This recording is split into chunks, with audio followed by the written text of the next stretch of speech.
Hi friends, ఈ వీడియోలో మనం రోజువారీ రాశి ఫలాలలో మేషరాశి వారి గురించి తెలుసుకుందాం. అంతకన్నా ముందు చిన్న రిక్వెస్ట్ ఫ్రెండ్స్, ఈ వీడియో మొదటగా చూస్తున్నట్లయితే లైక్ చేయండి, షేర్ చేయండి, అలాగే సబ్స్క్రైబ్ చేయడం అసలు మర్చిపోవద్దు. మీ యొక్క సపోర్ట్ నాకు ఎంతో అవసరం. ఇక మేషరాశి వారికి ఈరోజు చూసుకున్నట్లయితే విలువైన వస్త్రాలను, ఆభరణాలను కొనుగోలు చేస్తారు. సంఘంలో ప్రముఖులతో పరిచయాలు విస్తృతమవుతాయి. నిరుద్యోగులు ఎవరైతే ఉద్యోగ యత్నాలు చేస్తున్నారో వారికి ఉద్యోగ అవకాశాలు అనేవి అనేక రకాలుగా లభిస్తాయి. తప్పకుండా ప్రయత్నించండి. ఇక వ్యాపారస్తులు ఎవరైతే ఉన్నారో వారు వ్యాపారాలలో మంచి లాభాలను అందుకుంటారు.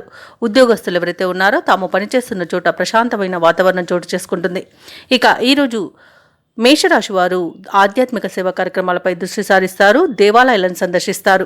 దేవాలయాలను సందర్శించినప్పుడు మీరు ముఖ్యంగా గుర్తుంచుకోవాల్సింది మీ ఇష్టదైవం యొక్క ఆరాధన అనేది మీకు మంచి చేస్తుంది కాబట్టి తప్పకుండా దిశగా ప్రయత్నించండి. ఇక మేషరాశి వారికి ఈరోజు మంచి అదృష్ట యోగం అనేది కనబడుతుంది. నిరుద్యోగులకు ఉద్యోగ ప్రాప్తి అనేది కనబడుతుంది. అలాగే ఈరోజు మేషరాశి వారు శుభవార్తలను వింటారు. ఇక షేర్ మార్కెట్లలో ఎవరైతే పెట్టుబడులు పెడుతున్నారో ఆ పెట్టుబడులలో లాభాలను పొందుతారు. వ్యవసాయదారులకు పంట లాభం కనబడుతుంది. వ్యాపారస్తులకు వ్యాపార లాభం అనేది కనబడుతుంది. ఇక మేషరాశి వారికి రోజు నూతన గృహయోగం కూడా కనబడుతుంది.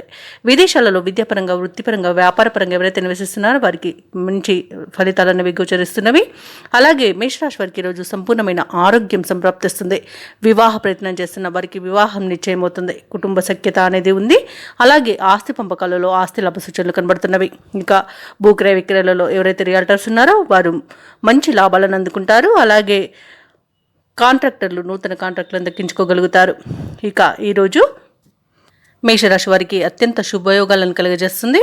మంచి రోజుగా చెప్పవచ్చు. మీ మాట తీరుతో అందరినీ ఆకట్టుకుంటారు. అత్యంత యోగదాయకమైన రోజుగా చెప్పవచ్చు. తీసుకునే నిర్ణయాలు కూడా మీకు మంచి ఫలితాలను ఇస్తాయి. ఇక ఈరోజు మేషరాశి వారు సమయానుసారంగా కీలక నిర్ణయాలు తీసుకుంటారు. నిరుద్యోగులకు ఉద్యోగ యోగం అనేది కనబడుతుంది. ముఖ్యమైన కార్యక్రమాలలో మరింత పురోగతిని సాధిస్తారు. శుభకార్యాలకు విశేషమైన డబ్బును వెచ్చిస్తారు. ఆస్తి వివాదాల నుండి కొంత విముక్తి లభిస్తుంది. రాబడి ఆశాజనకంగా ఉంటుంది. ఉద్యోగస్తులకు విధుల్లో ఒత్తిళ్లు తొలగిపోతాయి. వ్యాపారస్తులకు వ్యాపారాలలో లాభాలు అనేవి లభిస్తాయి. పారిశ్రామికవేత్తలకు, వైద్యులకు మరింత ప్రోత్సాహకరంగా ఉంటుంది. విద్యార్థులకు కొత్త ఆశలు చిగురిస్తాయి. ముఖ్యంగా మహిళలకి సంతోషం కలిగించే విషయాలు తెలుస్తాయి. ఇక మేషరాశి వారికి అదృష్ట రంగు బంగారు వర్ణం, ప్రతికూలమైన రంగు నీలం, అదృష్ట సంఖ్య 7. ఈరోజు మేషరాశి వారు ఆదిత్య హృదయాన్ని పఠించడం వలన మంచి శుభ ఫలితాలను పొందుతారు. అలాగే పనులలో వచ్చే ఆటంకాలని తొలగించుకోగలుగుతారు.